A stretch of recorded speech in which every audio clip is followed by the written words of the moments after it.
सुप्रभात। मैं हूं जगेंद्र राणा। आज की हमारी आध्यात्मिक चर्चा का विषय है सुख दुख का क्रम। सुख दुख का क्रम।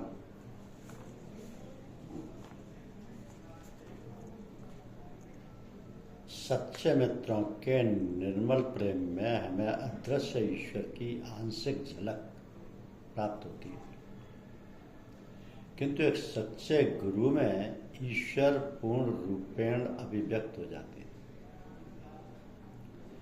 गुरु के माध्यम से मौन ईश्वर स्पष्ट रूप से बोलते हैं। किसी व्यक्ति को इससे अधिक संतुष्टि और भला क्या हो सकती है कि जब उसका हृदय अज्ञात ईश्वर की ललक से धधक रहा हो तो ईश्वर एक गुरु के रूप में वास्तव में आ जाए। तो जो व्यक्ति ईश्वर द्वारा भेजे गए गुरु का अनुसरण करता है वह ईश्वर के निरंतर प्रकाश में या चिरंतन प्रकाश में चलता है। मौन ईश्वर गुरु की वाणी द्वारा स्वयं को प्रकट करते हैं। गुरु की ईश्वर चेतना में निराकार ईश्वर प्रत्यक्ष हो जाते हैं। कहते हैं ना कि सुख में कम दुख में अधिक प्रभु याद आते आप। तो परम पूज्य साहब जी अक्सर ये भजन सुनते थे। ये नितांत सत्य है कि जब हम किसी कष्ट में होते हैं या दुखी होते हैं तो भगवान की याद, गुरुदेव की याद अथवा अपने इष्ट को खूब याद आती है और ये प्रार्थना भी करते रहते हैं कि प्रभु और मेरी विपदा हरो, हमारे कष्ट और दुख दूर करो, दुखों से हमारी रक्षा करो आदि। तो जब हमारा ये कष्ट अथवा दुख दूर हो जाता है तब हमारी वह प्रबल प्रकार का रूप बदल जाता है और हम सामान्य स्थिति में भगवान को याद कर लेते हैं, वो भी कभी कभी। तो ये दुख सुख का क्रम सबके जीवन में आता जाता रहता है। कोई व्यक्ति ऐसा नहीं होगा जिसके जीवन में सदैव ही दुख रहे हैं या सुख का भंडार हो। तो सुख दुख दोनों ही भगवान के बनाए हुए हैं, इसलिए हमको इनका भोग भी करना पड़ता है। जो व्यक्ति जागरूक हैं या साधक हैं वह इसको भगवान की कृपा अथवा अपने संस्कारों का फल समझकर भोग लेते हैं। तो परम पूज्य अक्सर कहा करते थे कि विपत्ति नहीं रघुवर की दाया, भोग भोगाए छुड़ावी में। इस प्रकार जो हमारे साथ हो रहा है, यदि हम अपने संस्कारों का भोग समझकर प्रभु की याद में वो समय काट लें तो फिर अच्छे दिन आते भी देर नहीं लगती। इसीलिए साधना की जाती है जिससे हमारे जीवन में समता आ सके। संसारी व्यक्ति और साधक में यही अंतर देखने को मिलेगा कि साधना करने वाला वह व्यक्ति कष्टों को और दुखों को अपने ही संस्कार समझकर उसका भुगतान सहज भाव से कर लेता है और सांसारिक व्यक्ति कष्टों में और दुखों को पाकर अति व्यथित अनुभव करता है। तो साधक तो अपने गुरुदेव के माध्यम से कष्टों की नौका को पार कर लेता है, मगर सांसारिक व्यक्ति ऊहा-पोह में पड़ा रहता है। साधना एवं सत्संग से मनुष्य में समता आती है, धीरे धीरे सब कुछ ठीक हो जाता है। तो इसी को भगवान श्री कृष्ण ने गीता में समझाया है कि ध्यान योग की प्रक्रिया द्वारा दुख और सुख में सम रहना चाहिए, तभी मनुष्य स्थित प्रज्ञावस्था में पहुंचता है। ये तो मानव शरीर है, हमारे अपने संस्कार हैं, अपने प्रारब्ध के अनुसार जन्म मिला, सुख और दुख दोनों ही आते हैं, भय और क्रोध भी आएगा, दुर्जन एवं सज्जन लोगों से संपर्क होगा, मगर इन परिस्थितियों में भी सम रहना ही साधन मार्ग की परिपूर्णता है। हम स्वयं अपने आप अपना आकलन कर सकते हैं कि विषम परिस्थितियों में हम कितनी समता रख सकते हैं तथा हम साधना में कहाँ तक पहुँच रहे हैं। तो कर्म बंधन के अनुसार जो कार्य हमारे अनुकूल होते हैं उन्हें हम सुख की परिभाषा देते हैं, और जो हमारी धारणा के प्रतिकूल होते हैं उन्हें हम दुख कहते हैं। मगर सुख और दुख तो ऐसे होते हैं जैसे रात के बाद सवेरा। इसी प्रकार यदि दुख आया है तो सुख भी अवश्य आएगा। बस भगवत भजन करते रहना चाहिए, गुरुदेव का चिंतन मनन करते रहना चाहिए, जल्दी सामान्य अवस्था प्राप्त हो जाती है। ये सब साधना के द्वारा ही सुगमता से प्राप्त हो जाता है। कभी कभी दुनियावी तौर पर यह भी देखने को मिलता है कि जो लोग अधिक पूजा पाठ या साधना करते हैं उनके जीवन में अधिक कष्ट एवं दुख आए हैं। संभवतः इसलिए होता है कि हम प्राणी साधन मार्ग पर चलकर अपने संस्कारों का भुगतान अपने इसी जीवन काल में कर लेता है, और साधना पथ पर चलकर संभाव में रहकर अपने बंधनों से छुटकारा पा लेता है। मगर ये कष्ट लोगों को आभास होते हैं। जिसको कष्ट होता है वह प्रभु के हाथ में बागडोर थमाकर इन कष्टों से निवृत्ति पा लेता है। ऐसे व्यक्ति भगवान का सहारा ले अपने को उन्हीं के हवाले कर देते हैं और कष्टों को झेलने का साहस एवं बल भी प्राप्त कर लेते हैं। तो कई संत जन जैसे स्वामी रामकृष्ण परमहंस कैंसर रोग से पीड़ित थे, परंतु उन्होंने इस रोग की मुक्ति के लिए अपनी माँ से कभी भी प्रार्थना नहीं की, जबकि माँ उन्हें साक्षात दर्शन देती थी। इसी प्रकार हमारे महात्मा रामचंद्र जी महाराज को भी अत्यंत कष्टदायी रोग था, और अंत समय तक वो इसको सहन करते रहे और कभी भी अपने बुजुर्गों से इस रोग के निवारण के लिए नहीं कहा। इस प्रकार के उच्च कोटि के संतों की अपनी बीमारी नहीं होती, वरन वे दूसरों का कष्ट अपने ऊपर ले लेते।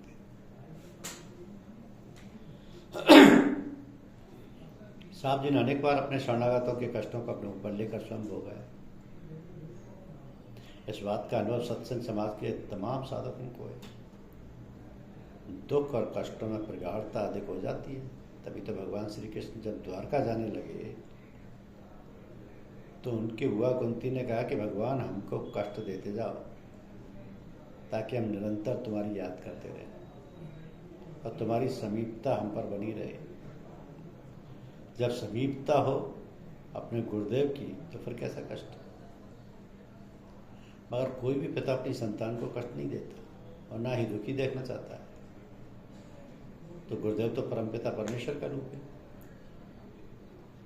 वो तो तनिक भी हमें दुखी नहीं देख सकते। बस हमें उनकी याद बनाए रखना है। इसलिए परम पूज्य ने कहा है कि प्रातःकाल चारपाई छोड़ने से पहले अपने इष्ट को अवश्य याद करना। आँख खुले तो अपनी हथेली के बीच की उंगलियों को की तरफ देखकर अपने इष्ट का ध्यान करके अपनी हथेली पर उनके चरण कमल को ध्यान कर चूमना और हाथ को मुंह पर फिरा लेना। इसी प्रकार रात्रि में सोते समय गुरुदेव को याद करना और अपने सब कार्यों को उन्हें अर्पित कर देना। तो सब काम भगवान का समझ कर करते रहो, बेड़ा पार हो जाएगा। अब भी परम पूज्य साहब जी महाराज अपने भक्तों की देखरेख रखते और प्रतिक्षण उनकी सब बातों को सुनकर उसका उचित निवारण भी करते। अपनी सब प्रकार की बात परम पूज्य से कह देना हमारा कर्तव्य है, उसका निवारण करना उनका कार्य है। तो हम ये कार्य तत्परता तथा श्रद्धा पूर्वक करते रहे और पूर्ण विश्वास बनाए रखें। प्रभु कृपा करें अवश्य, और हम इन झंझावती तूफानों से अपनी जीवन नैया पार लगा लेंगे। प्रभु कहते हैं ना कि सुख में कम दुख में अधिक प्रभु याद आते आप हैं। सुख को दुख में, दुख को सुख में भी बनाते आप हैं। अपने चरणों में लगाकर जब रुलाते आप हैं। अश्रुधारा में दयानिधि डूब जाते आप हैं। अंधकारा व्रत जगत सब जान पड़ता है मुझे, उस अंधेरे में झलक अपनी दिखाते आप। क्यों ना दुख प्यारा मुझे हो, क्यों करूं सब शुभकामना, साथ मेरे जब दुखी हो दुख उठाते आप। पूर्व दुष्कर्मों के कड़वे फल चखाते आप हैं, साथ उसके प्रेम अमृत भी पिलाते आप। तो अपने मूल घर में लौट आने को किसी ने मृत्यु कह दिया तो हम सुनकर दुखी हो जाते हैं। अरे भाई, ये तो इस ग्रह की यात्रा की समाप्ति है, फिर इसमें भय कैसा है? मृत्यु और जन्म है क्या? जब जीव इस ग्रह की यात्रा पर आया उसे जन्म कह दिया, और यात्रा से वापस घर लौट जाने को मृत्यु कह दिया।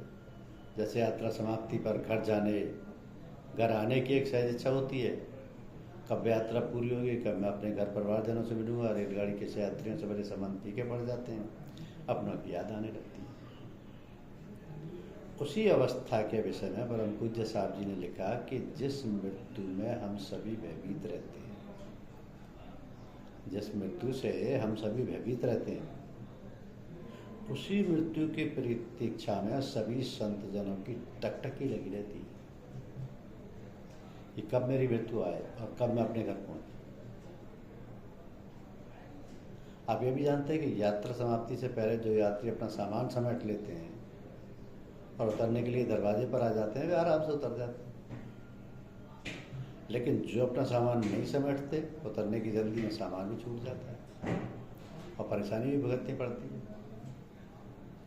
तो हमारे ऋषियों ने इस यात्रा को 4 भागों में बांटा है।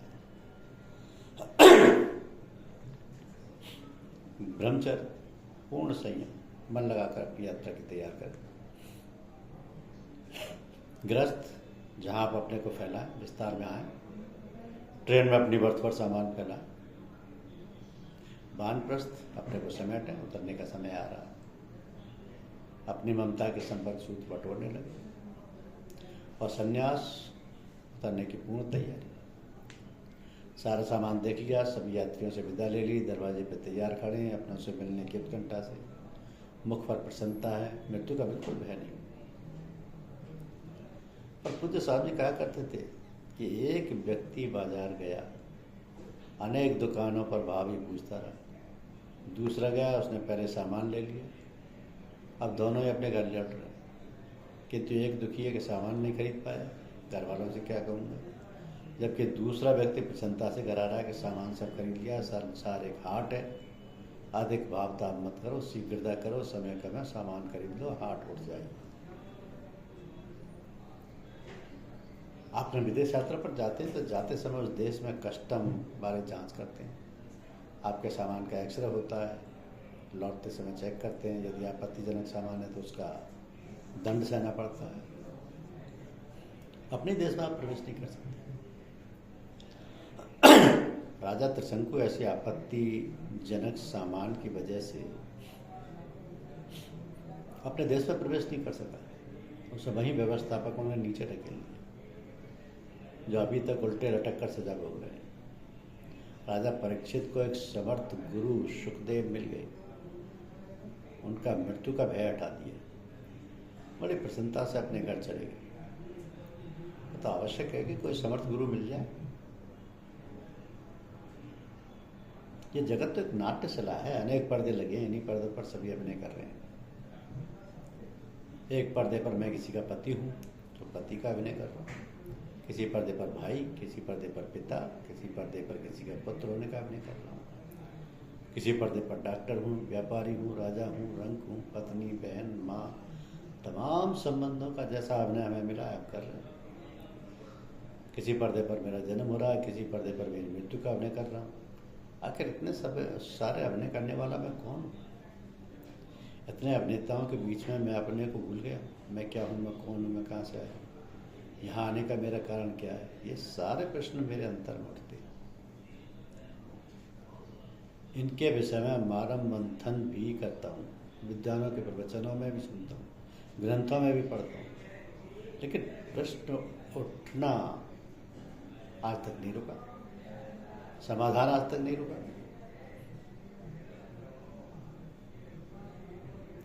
समाधान आज तक नहीं हुआ। युग पुरुष महात्मा परम पूज्य लाला जी साहब ने बतलाया कि भाई इस नाटक के सूत्रधार से प्रार्थना करो, वही तुम्हें उस पर्दे के पीछे जो कभी नहीं खुलता ले जाकर दिखला देगा, तुम्हारा पूर्ण समाधान हो जाएगा। इस नाट्यशाला में एक पर्दा ऐसा भी लगाया जो कभी नहीं खुलता, वहाँ कोई भी दर्शक नहीं जा सकता। गीता में भगवान कृष्ण अर्जुन के समझाने का बड़ा प्रयास करते हैं, अनेक प्रकार से समझाने के प्रयास के उपरांत उसे अपना विराट स्वरूप भी दिखलाते हैं, सौम्य स्वरूप का भी दर्शन कराते हैं। अंत में तो अर्जुन यहाँ तक कह देता है कि हे कृष्ण, मैं तो पहले ही निश्चय नहीं कर पा रहा हूँ कि क्या करूँ, लेकिन आपके इस ज्ञान से तो मैं और भी भ्रमित हो गया, मेरी बुद्धि निश्चय नहीं कर पा रही है, आप मुझ पर दया करें। तब भगवान द्रवित हो जाते हैं और इस अंतिम पर्दे के पीछे ले जाते हैं उसे, जहाँ वह देखकर आश्चर्य करता है कि अरे ये तो सब एक है, ना मैं अर्जुन हूँ, ना वो दुर्योधन है, ना मैं पांडव हूँ, ना वो कौरव है, ना मैं शत्रुता, ना कोई युद्ध है, हम सब तो एक हैं। ये तो नाटक है जिसमें हम सब अभिनेता बनकर अलग अलग अभिनय कर रहे हैं। ना जन्म है, ना मृत्यु है, अपने सहज स्वरूप अमृत पुत्र का स्वरूप देखता हूँ। अभिमन्यु वध पर अर्जुन अधिक दुखी हो भगवान से प्रार्थना करता है, हे केशव, मुझे एक बार अभिमन्यु से मिला दो। भगवान व्यवस्था करते हैं। एक स्थान पर अभिमन्यु खेल रहा है, अर्जुन बड़े प्यार से कहता है, अरे बेटा अभिमन्यु, तुमने मुझे पहचाना नहीं, मैं तुम्हारा पिता अर्जुन, तुम मेरे पुत्र हो। तब अभिमन्यु ने कहा, यहाँ ना कोई किसी का पुत्र और ना पिता है, यहाँ तो सभी अभिनेता हैं। सूत्रधार ने जैसा निश्चय किया उसे वही अभिनय करना। अभिनय तक तो हमारा नाम और रूप है, अभिनय के बाद हम सब एक हैं। आप अभिनय के नाम व रूप को सत्य मानकर उसी संबंध को अभी तक ढो रहे हैं। तो हम संसार का दर्शन इन आँखों तथा अन्य ज्ञानेंद्रियों से कर रहे हैं। इस दर्शन में जन्म है, मृत्यु है, दुख है, सुख है, शांति है, अशांति है। परम गुरुदेव साहब जी महाराज हमें दिव्य नेत्र देते हैं, दिव्यम ददामी ते चक्षु। और दिव्य दर्शन में न जन्म है, न मृत्यु है, न दुख है, न सुख है। हम अपना वास्तविक स्वरूप देख पाते हैं। गुरु एक प्रकाश है, संसार के प्रकाश में हमारी आँखें जन्म मृत्यु सुख दुख तो देखती हैं, लेकिन गुरु के प्रकाश में हमारी आँखें देखती हैं शुद्ध बुद्ध प्रकाश। जहाँ न जन्म है, न मृत्यु है, वहाँ तो केवल सत्य चित्त और आनंद है। तो जन्म और मृत्यु तो केवल वस्त्र बदलना है, वस्त्र पुराने हो जाते हैं तो बदल कर नए वस्त्र पहन लेते हैं। मृत्यु के भय से मुक्ति मिल जाती है। गीता में भगवान श्री कृष्ण कहते हैं कि वासांसी जीर्णानि यथा विहाय नवानि गणाति नरोपराणि तथा शरीराणि विहाय जीर्णा नन्यानि संयाति नवानि देहि। जय श्री राम।